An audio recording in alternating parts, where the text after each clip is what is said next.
represented by the Ministry of Electricity and Renewable Energy, the Governorate of Sinai for energy projects developed by the private sector.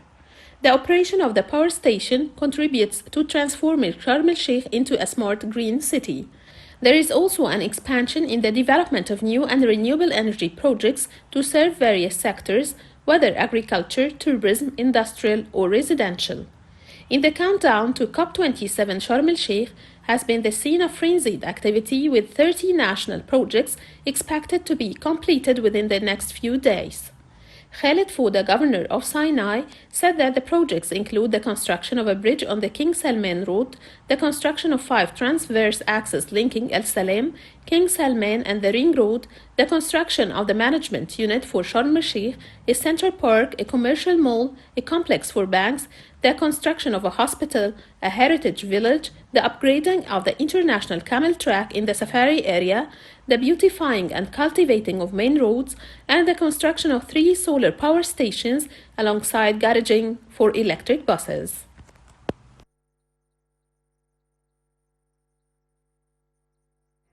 Welcome back, and we have the pleasure to be joined over the phone by Dr. Amr Mohsen, energy expert. Good afternoon, sir. Hello. Hello, Dr. Amr, and thank you for joining us, sir. To shed more light on the energy power plant, the solar power plant, what's the significance of this power plant in your opinion, sir? Okay, you're talking about the 20 megawatt plant that was built in Sharm el-Sheikh. Yes. That's right?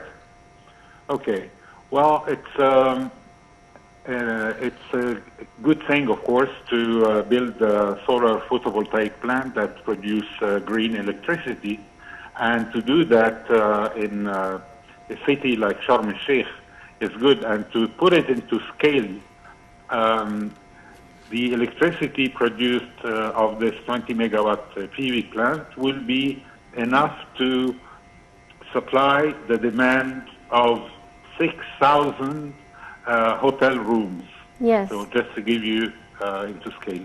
And if we are talking about supplying regular households, Egyptian regular households are consuming or demanding about 5 kilowatts of electricity.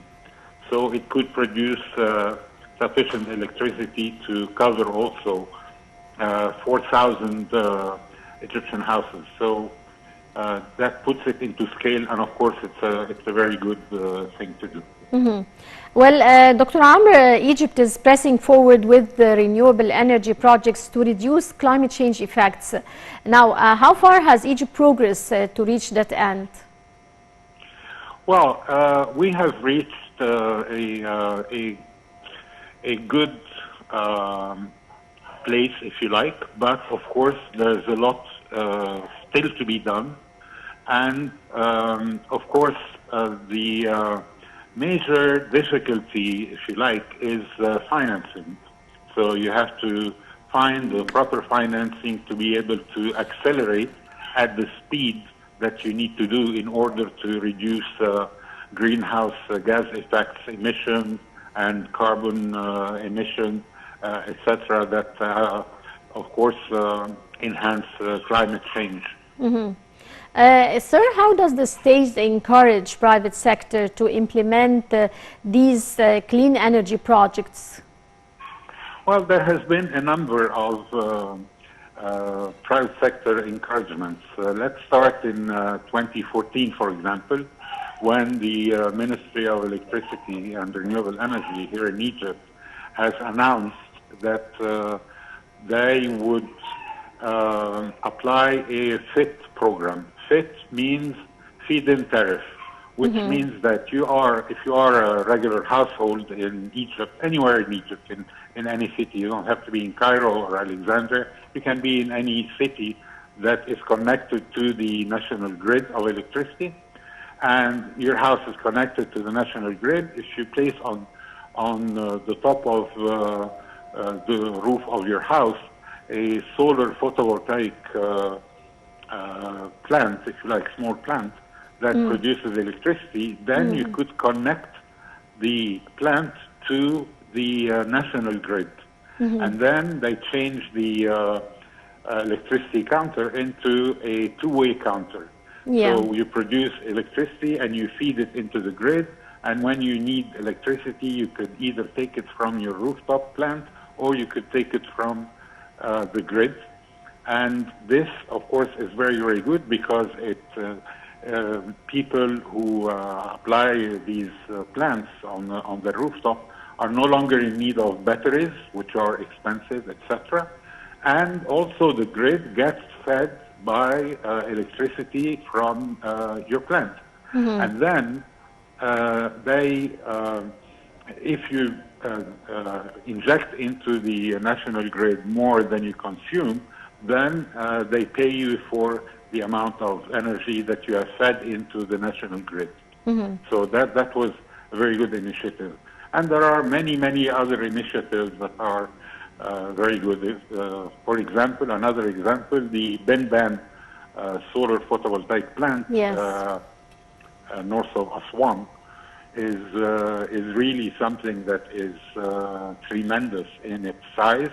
We're talking about 1,465 megawatts of electricity, and that was done totally by the private sector. The government didn't pay anything, and the private sector either financed by themselves or they took some financial assistance from the several banks, the IFC, the International Finance Corporation, etc. So the electricity is fed into the national grid without any expenditure that came from the government, but it came totally from the private sector. Sir, Egypt and the African Union are seeking to develop a unified vision for energy transformation in the African continent ahead of the upcoming COP27 that will be held in Sharm el-Sheikh in November. Now, could you please shed more light on this, and how could it be fulfilled in your opinion? Yeah, I mean, the cooperation between Egypt and African countries, be it in the MENA region, like, for example, Libya, Tunisia, Algeria, Morocco, or be it in the southern part with, the Congo and other countries in outside or in the south of the MENA region. This cooperation has really started a few years ago, and we have established a council called Solar Africa, which is headed by Egypt, and there are many African countries who are members of this association. We also saw in this summer two conferences that were held, one in Libreville, and it lasted for 8 full days. There was a lot of negotiations and a lot of common understanding and discussion and so on in preparation for the COP27. And the Egyptian delegation attending both conferences in Africa were headed by our Minister of Exterior, who will also head the COP27 in Sharm el-Sheikh. Yes. Well, I would like to thank you very much, Dr. Amr Mohsen, energy expert. Many thanks for your insights, sir. And dear viewers, with this we come to the end of this edition of Cairo Local Time. Many thanks for watching, and stay tuned for more coming up on Nile TV International.